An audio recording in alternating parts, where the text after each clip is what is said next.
Hello दोस्तों, तो कैसे हैं आप सभी। स्वागत करते हैं आपका अपने यूट्यूब चैनल मनीष एकेडमी पर। तो दोस्तों, आज हम इस वीडियो में आरटीई एक्ट 2009 यानी निःशुल्क और अनिवार्य बाल शिक्षा का अधिकार अधिनियम 2009 को कवर करेंगे।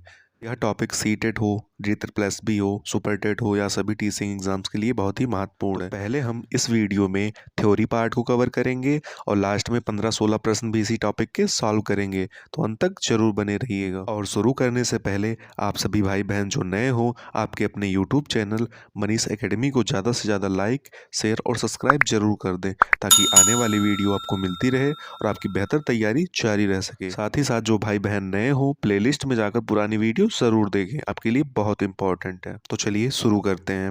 आरटीई एक्ट यानी 2009 निःशुल्क और अनिवार्य बाल शिक्षा का अधिकार अधिनियम 2009।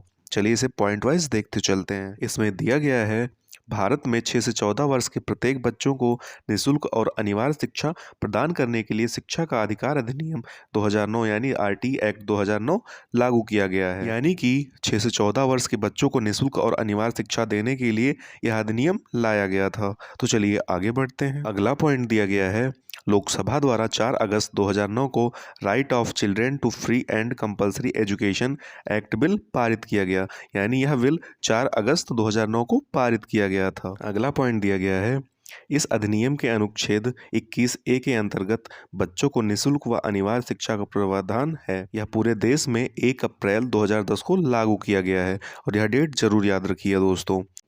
यानी कि हो जाएगा 1 अप्रैल 2010 को निःशुल्क और अनिवार्य बाल शिक्षा का अधिकार अधिनियम 2009 जम्मू कश्मीर को छोड़कर सारे देश में लागू कर दिया गया। तो ये ध्यान रखिए दोस्तों। आगे दिया गया है अधिनियम का इतिहास, चलिए इसे हम समझ लेते हैं। दिसंबर 2002 को भाग 3 के अनुच्छेद 21A के माध्यम से 86वें संशोधन विधेयक के तहत 6 से 14 वर्ष के सभी बच्चों को मुफ्त, नियमित एवं अनिवार्य शिक्षा के अधिकार को मौलिक अधिकार माना गया, जो आपको भी हमने बताया है। चलिए आगे बढ़ते हैं। अगला पॉइंट दिया गया है दोस्तों, भारत शिक्षा का अधिकार को लागू करने वाला विश्व का 135वां देश बना। जो आरटीई एक्ट लागू हुआ उसके तहत भारत 135वां देश बना, तो ये ध्यान रखिए दोस्तों। चलिए अगला पॉइंट देखते हैं। मूल अधिकारों के अनुच्छेद 21A में निःशुल्क एवं अनिवार्य शिक्षा का उल्लेख है। यानी निःशुल्क एवं अनिवार्य शिक्षा का उल्लेख अनुच्छेद 21A में दिया गया है, तो ये ध्यान रखिए दोस्तों। चलिए आगे बढ़ते हैं। यह केवल 6 से 14 वर्ष के बालक बालिकाओं पर लागू होगा। यानी कि ये जो आरटीई एक्ट है, ये 6 से 14 वर्ष के बालक बालिकाओं पर ही लागू होता है। तो चलिए आगे बढ़ते हैं। अगला पॉइंट दिया गया है दोस्तों, यह नियम कक्षा 1 से 8 तक की सभी सरकारी और गैर सरकारी स्कूलों पर लागू होगा। यानी कि आरटीई एक्ट 2009 सरकारी एवं गैर सरकारी स्कूलों पर भी लागू होगा, तो ये ध्यान रखिए दोस्तों। चलिए अगला पॉइंट देखते हैं। इस नियम के तहत सभी सरकारी एवं निजी संस्थानों में 25% सीटें ST, SC, OBC, BPL card के छात्रों के लिए आरक्षित होंगी। यानी इस नियम के तहत हो जाएगा, एसटी, एससी, ओबीसी और बीपीएल कार्ड के जो अभ्यर्थी हैं उनके लिए 25% सीटें रिजर्व रहेंगी। तो ये ध्यान रखिए दोस्तों। चलिए आगे बढ़ते हैं। अगला पॉइंट दिया गया है, आरटीई एक्ट का मानक कक्षा 1 से 5 तक के विद्यार्थी हेतु 30 छात्र पर एक शिक्षक होना अनिवार्य है। यानी 30:1 होना अनिवार्य है। यानी 30 छात्रों पर एक शिक्षक होना अनिवार्य है, तो ये ध्यान रखिए दोस्तों। अगला पॉइंट दिया गया है, कक्षा 6 से 8 तक के विद्यार्थी हेतु 35 छात्रों पर एक शिक्षक होना अनिवार्य है। यानी कक्षा 6 से 8 तक यानी मिडिल स्कूल में 35 बच्चों पर एक शिक्षक होना अनिवार्य है, तो ये ध्यान रखिए दोस्तों। अगला पॉइंट देखते हैं। आरटी एक्ट के अंतर्गत कक्षा 6 से 8 तक की सभी कक्षाओं में कम से कम एक विज्ञान, गणित तथा एक सामाजिक अध्ययन व एक भाषा का शिक्षक होना चाहिए। यानी 6 से 8 यानी मिडिल स्तर पर विज्ञान, गणित एवं सामाजिक विज्ञान के साथ साथ एक भाषा शिक्षक का होना अनिवार्य है, तो ये ध्यान रखिए दोस्तों। चलिए आगे बढ़ते हैं। अगला पॉइंट दिया गया है, आरटी एक्ट के अंतर्गत यानी शिक्षा का अधिकार अधिनियम के अंतर्गत कक्षा 1 से 5 तक 200 दिन कार्य दिवस होगा तथा कक्षा 6 से 8 तक 20 दिन कार्य दिवस होगा, तो ये ध्यान रखिए दोस्तों। यानी कक्षा 1 से 5 तक 200 दिन कार्य दिवस होगा और 6 से 8 तक 220 दिन कार्य दिवस होगा, तो ये ध्यान रखिए दोस्तों। काफ़ी इंपॉर्टेंट पॉइंट है, कई एग्जाम में पूछा जा चुका है और सीटेट में भी ये टॉपिक कई बार पूछा जा चुका है, तो आप लोगों के लिए बहुत महत्वपूर्ण है। अगला पॉइंट दिया गया है, 2009 के निःशुल्क एवं अनिवार्य शिक्षा के अंतर्गत 7 अध्याय और 38 अनुच्छेद व एक अनुसूची शामिल की गई है। यानी शिक्षा का अधिकार अधिनियम में 7 अध्याय और 38 अनुच्छेद और एक अनुसूची शामिल है। तो ये ध्यान रखिए दोस्तों। चलिए आगे बढ़ते हैं। आगे दिया गया है आरटी एक्ट 2009 के अंतर्गत 7 अध्याय इस प्रकार, यानी जो 7 अध्याय दिए गए हैं उसे हम जान लेते हैं।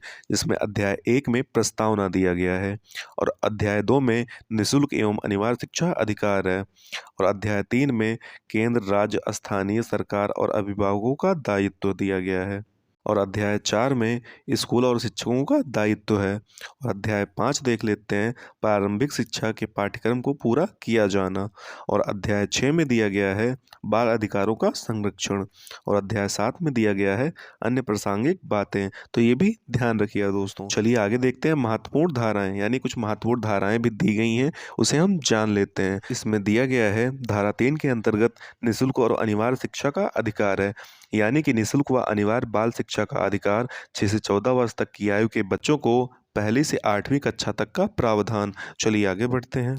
अगला दिया गया है धारा नंबर 4। इसके अंतर्गत आयु के अनुसार प्रवेश दिए जाने का प्रावधान है। तो ये ध्यान रखिए दोस्तों।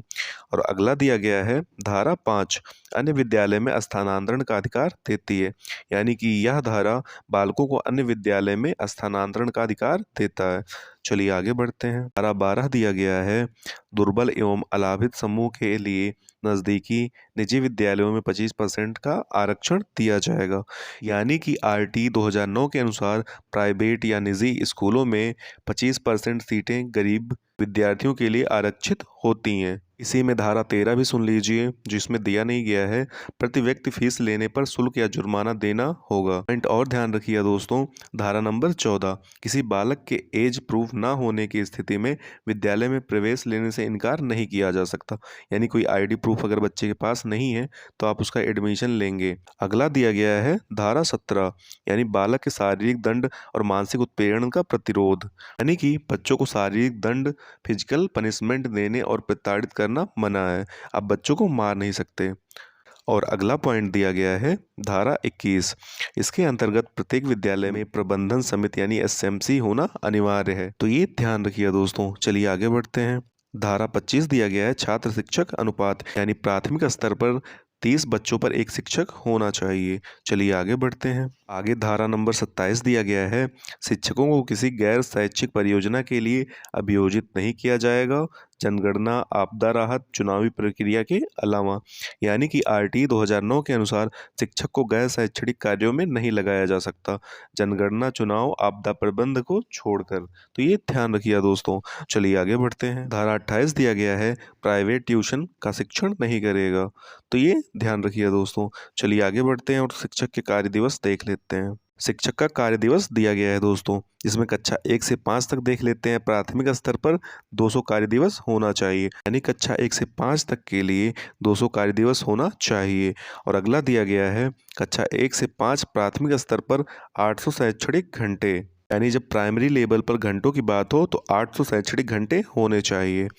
और कक्षा 6 से 8 तक यानी माध्यमिक स्तर पर 220 कार्य दिवस होना चाहिए। कक्षा 6 से 8 माध्यमिक स्तर पर 1000 शैक्षणिक घंटे होने चाहिए। तो ये ध्यान रखिए दोस्तों। और यदि प्रति सप्ताह शिक्षक हेतु न्यूनतम कार्य घंटे पूछा जाए तो 45 घंटे हो जाएंगे। तो ये भी ध्यान रखिए दोस्तों। चलिए आगे बढ़ते हैं। यहाँ एक पॉइंट दिया गया है शिक्षक द्वारा एक सप्ताह में न्यूनतम कार्य के घंटे 45 हैं, यानी कि एक शिक्षक को एक सप्ताह में कम से कम 45 घंटे पढ़ाना है। तो ये ध्यान रखिए दोस्तों। चलिए आगे बढ़ते हैं और कुछ पॉइंट बता दे रहे हैं दोस्तों, वो भी ध्यान रखिएगा।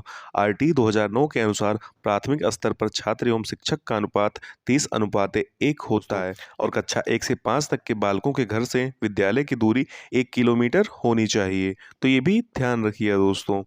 और अगर उच्च प्राथमिक स्तर यानी 6 से 8 की बात करें तो आरटी 2009 के अनुसार उच्च प्राथमिक स्तर पर छात्र एवं शिक्षक का अनुपात 35:1 होगा। ये ध्यान रखिए दोस्तों। और जो 6 से 8 तक के बच्चों की विद्यालय की दूरी होगी वो 3 किलोमीटर हो जाएगा। तो ये भी ध्यान रखिए दोस्तों। और प्राथमिक स्तर पर छात्र शिक्षक का अनुपात समझिएगा। 1 से 30 छात्र होने पर 1 शिक्षक होना अनिवार्य है। 30 से 60 शिक्षक होने पर 2 शिक्षक होना अनिवार्य है। 61 से 90 छात्र होने पर 3 शिक्षक होना अनिवार्य है। और 91 से 120 छात्र होने पर 4 शिक्षकों का होना आवश्यक है। और 121 से 150 छात्र होने पर 5 शिक्षकों की आवश्यकता है। यदि प्राथमिक स्तर पर 150 से अधिक बच्चे हों तो इसके लिए प्रावधान है अध्यापक और 5 शिक्षकों का, तो ये भी ध्यान रखिएगा दोस्तों। चलिए आगे बढ़ते हैं। कक्षा 6 से 8 की बात करें दोस्तों, तो 1 से 35 छात्र होने पर 1 शिक्षक, 36 से 70 छात्र होने पर 2 शिक्षक और 71 से 105 छात्र होने पर 3 शिक्षक की आवश्यकता होती है। यदि संख्या छात्रों की 100 तक होती है तो हेडमास्टर का पद नहीं होगा और 100 प्लस होने पर प्रधानाध्यापक का पद होगा, तो ये ध्यान रखिएगा दोस्तों। एक पॉइंट और ध्यान रखिएगा दोस्तों, शिक्षा का अधिकार अधिनियम 2009 के क्रियान्वयन के बाद कक्षा कक्ष आयु के अनुसार समझाती है। तो चलिए दोस्तों, आगे हम कुछ महत्वपूर्ण प्रश्नों को सॉल्व कर लेते हैं ताकि इस टॉपिक से कहीं से भी प्रश्न आए हम सही करके आएँ। चलिए पहला प्रश्न देखते हैं, जिसमें दिया गया है भारतीय संविधान में 86वां संविधान संशोधन हुआ था, जिसमें पहला ऑप्शन दिया गया है 12 नवंबर 2001, दूसरा ऑप्शन दिया गया है 1 दिसंबर 2002, तीसरा ऑप्शन दिया गया है 14 जून 2004 और चौथा ऑप्शन दिया गया है 1 जनवरी 2005। तो बताइए दोस्तों, इसका सही आंसर क्या हो जाएगा? तो इसका सही आंसर हो जाएगा दूसरा, यानी 1 दिसंबर 2002। वर्ष 2002 में संविधान के 86वें संशोधन द्वारा मूल अधिकारों में अनुच्छेद 21 आ के भाग 3 के माध्यम से 6 से 14 वर्ष तक के सभी बच्चों को मुफ्त एवं अनिवार्य शिक्षा उपलब्ध कराने का प्रावधान किया गया है। तो ये ध्यान रखिएगा दोस्तों। चलिए आगे बढ़ते हैं और दूसरा प्रश्न देखते हैं। इसमें दिया गया है 6 से 14 वर्ष तक के बच्चों को मुफ्त एवं अनिवार्य शिक्षा फ्री एंड कंपलसरी एजुकेशन प्रदान करने का दायित्व है, जिसमें पहला ऑप्शन दिया गया है केंद्र सरकार का, दूसरा ऑप्शन दिया गया है राज्य सरकार का, तीसरा ऑप्शन दिया गया है केंद्र एवं राज्य सरकार का, चौथा ऑप्शन दिया गया है शिक्षा आयोग का। तो बताइए दोस्तों, इसका सही आंसर क्या हो जाएगा? तो इसका सही आंसर हो जाएगा तीसरा, यानी केंद्र एवं राज्य सरकार का। तो ये ध्यान रखिएगा दोस्तों। चलिए आगे बढ़ते हैं। तीसरा प्रश्न दिया गया है शिक्षा का अधिकार अधिनियम 2009 का सही और पूरा नाम क्या है, जिसमें पहला ऑप्शन दिया गया है निःशुल्क और अनिवार्य शिक्षा का अधिकार अधिनियम 2009, दूसरा ऑप्शन दिया गया है निःशुल्क और अनिवार्य शिक्षा का अधिकार अधिनियम 2010, तीसरा ऑप्शन दिया गया है निःशुल्क और अनिवार्य बाल शिक्षा का अधिकार 2010 और चौथा ऑप्शन दिया गया है निःशुल्क और अनिवार्य बाल शिक्षा का अधिकार अधिनियम 2009। तो बताइए दोस्तों, इसका सही आंसर क्या हो जाएगा? तो इसका सही आंसर हो जाएगा ऑप्शन नंबर 4, निःशुल्क और अनिवार्य बाल शिक्षा का अधिकार अधिनियम 2009। तो ये ध्यान रखिएगा दोस्तों। चलिए आगे बढ़ते हैं। 4 नंबर प्रश्न दिया गया है आरटी एक्ट 2009 के बारे में कौन सा कथन असत्य है, जिसमें पहला ऑप्शन दिया गया है यह अधिनियम लागू होते समय जम्मू कश्मीर राज्य नहीं हुआ था, यानी कि जम्मू कश्मीर राज्य में नहीं हुआ था।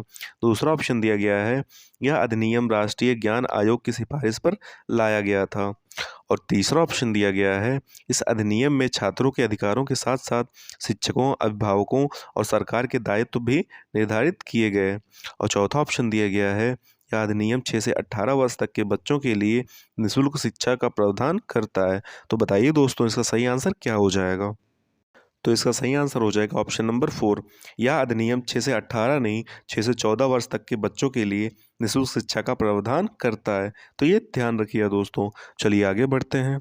5वां नंबर प्रश्न दिया गया है आरटी 2009 के अनुसार कक्षा 1 से 5 तक एक विद्यालय में 170 छात्रों का नामांकन है, कितने अध्यापक के पद स्वीकृत होंगे, जिसमें पहला ऑप्शन दिया गया है 6, दूसरा ऑप्शन दिया गया है 4, तीसरा ऑप्शन दिया गया है 5 और चौथा ऑप्शन दिया गया है 5+1।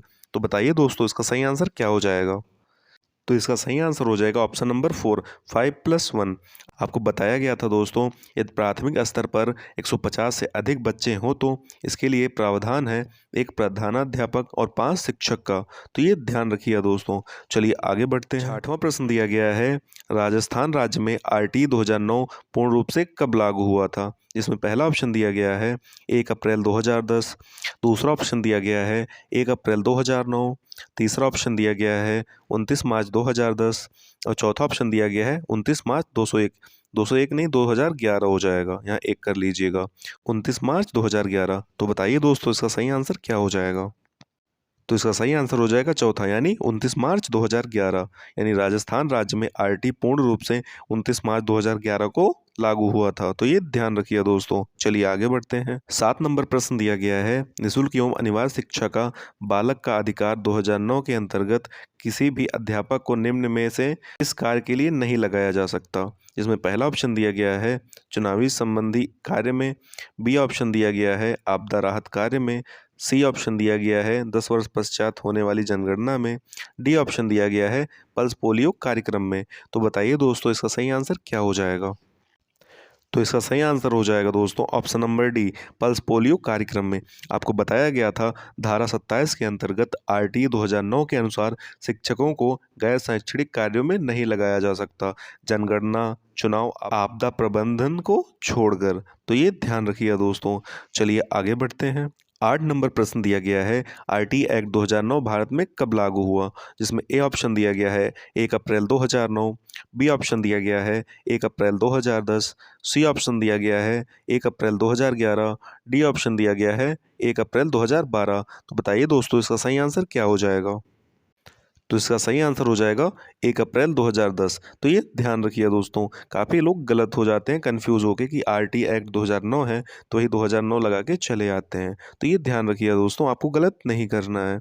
चलिए आगे बढ़ते हैं। 9वां प्रश्न दिया गया है, आरटी एक्ट 2009 में कितने अध्याय व धाराएं हैं। ए ऑप्शन दिया गया है 7 अध्याय 35 धारा 1 अनुसूची, बी ऑप्शन दिया गया है 8 अध्याय 38 धारा 2 अनुसूची, सी ऑप्शन दिया गया है 7 अध्याय 38 धारा 1 अनुसूची, डी ऑप्शन दिया गया है 8 अध्याय 35 धारा 2 अनुसूची।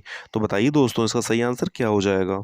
तो इसका सही आंसर हो जाएगा ऑप्शन नंबर सी, 7 अध्याय 38 धाराएं 1 अनुसूची। आरटी एक्ट 2009 में 38 धारा 7 अध्याय और 1 अनुसूची है। तो ये ध्यान रखिए दोस्तों।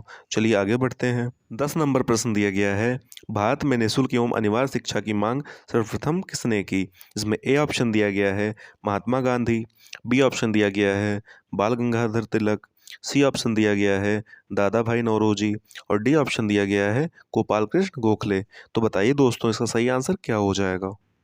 तो इसका सही आंसर हो जाएगा option number D, Gopal Krishna Gokhale. तो ये ध्यान रखिए दोस्तों। चलिए आगे बढ़ते हैं। 11 नंबर प्रश्न दिया गया है, आरटी 2009 में किस शिक्षा पर बल दिया गया है।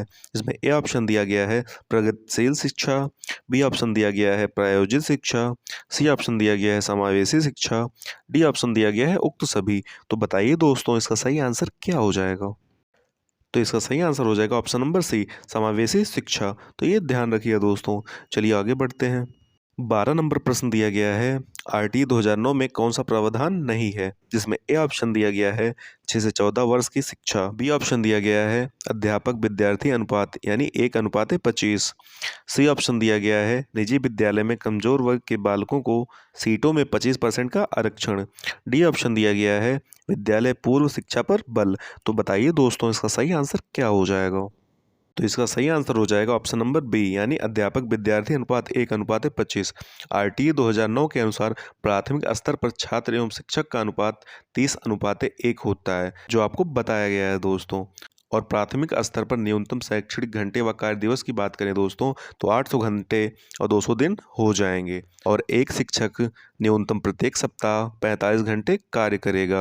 और कक्षा 1 से 5 तक के बालकों के घर से विद्यालय की दूरी 1 किलोमीटर होनी चाहिए, उससे ज़्यादा नहीं होनी चाहिए। चलिए आगे बढ़ते हैं। 13 नंबर प्रश्न दिया गया है, पीडब्ल्यूडी अधिनियम 1995 में दिव्यांग बच्चों की निःशुल्क शिक्षा किस वर्ष तक सुनिश्चित की गई। तो जिसमें ए ऑप्शन दिया गया है 3 से 18 वर्ष, बी ऑप्शन दिया गया है 6 से 14 वर्ष, सी ऑप्शन दिया गया है 4 से 20 वर्ष, डी ऑप्शन दिया गया है 6 से 18 वर्ष। तो बताइए दोस्तों इसका सही आंसर क्या हो जाएगा। तो इसका सही आंसर हो जाएगा 6 से 18 वर्ष। पीडब्ल्यूडी अधिनियम 1995 में दिव्यांग बच्चों की निःशुल्क शिक्षा 6 से 18 वर्ष सुनिश्चित की गई थी। तो ये ध्यान रखिए दोस्तों। चलिए आगे बढ़ते हैं। एक क्वेश्चन और महत्वपूर्ण दिया गया है दोस्तों, आरटी 2009 के किस अध्याय में सर्वाधिक धाराओं का वर्णन किया गया है। इसमें ए ऑप्शन दिया गया है अध्याय 2, बी ऑप्शन दिया गया है अध्याय 4, सी ऑप्शन दिया गया है अध्याय 5 और डी ऑप्शन दिया गया है अध्याय 7। तो बताइए दोस्तों इसका सही आंसर क्या हो जाएगा। तो इसका सही आंसर हो जाएगा ऑप्शन नंबर बी, अध्याय 4। RT 2009 के अध्याय 4 में सर्वाधिक धाराओं का वर्णन किया गया है। तो ये ध्यान रखिएगा दोस्तों। चलिए आगे बढ़ते हैं। 15 नंबर प्रश्न दोस्तों जो आपको भी बताया गया है, प्राथमिक विद्यालय के कार्य दिवस निर्धारित हैं RT एक्ट 2009 के तहत। ऑप्शन दिया गया है 200 दिन, ब ऑप्शन दिया गया है 180 दिन, सा ऑप्शन दिया गया है 220 दिन, दा ऑप्शन दिया गया है 160 दिन। तो बताइए दोस्तों इसका सही आंसर क्या हो जाएगा। तो दोस्तों अगर प्राथमिक स्तर की बात करें तो उसका ऑप्शन नंबर आ सही हो जाएगा, यानी 200 दिन। और दोस्तों अगर उच्च माध्यमिक स्तर की बात करें यानी 6 से 8 की बात करें तो 220 दिन हो जाएगा। तो ये ध्यान रखिए दोस्तों। चलिए आगे बढ़ते हैं। 16 नंबर प्रश्न दिया गया है दोस्तों, प्राथमिक विद्यालय के लिए शिक्षक व छात्र अनुपात निर्धारित किया गया है, जिसमें ऑप्शन दिया गया है 1:25, ब ऑप्शन दिया गया है 1:30, सा ऑप्शन दिया गया है 1:35 और दा ऑप्शन दिया गया है 1:40। तो बताइए दोस्तों इसका सही आंसर क्या हो जाएगा। तो इसका सही आंसर हो जाएगा ऑप्शन नंबर बा 1:30। RT 2009 के अनुसार प्राथमिक स्तर पर छात्र एवं शिक्षक का अनुपात 30:1 होता है और यहीं उच्च प्राथमिक स्तर की बात करें तो छात्र एवं शिक्षक का अनुपात 35:1 का होता है। तो ये ध्यान रखिए दोस्तों। तो आप सभी भाई बहन जो नए हों, आपके अपने यूट्यूब चैनल मनीष एकेडमी को ज़्यादा से ज़्यादा लाइक, शेयर और सब्सक्राइब जरूर कर दें, ताकि आने वाली वीडियो आपको मिलती रहे और आपकी बेहतर तैयारी जारी रह सके। और इस वीडियो की PDF तथा सभी अपडेट के लिए टेलीग्राम चैनल जरूर ज्वाइन कर लें, जिसका लिंक इस वीडियो की डिस्क्रिप्शन में दिया गया है, या टेलीग्राम पे आप मनीष एकेडमी सर्च करके भी ज्वाइन कर सकते हैं, जैसे यहाँ की लिखा हुआ है। तो आज की वीडियो कैसी रही कमेंट बॉक्स में ज़रूर बताइएगा। मिलते हैं अगले वीडियो में, तब तक के लिए जय हिंद जय Bharat. Thank you so much.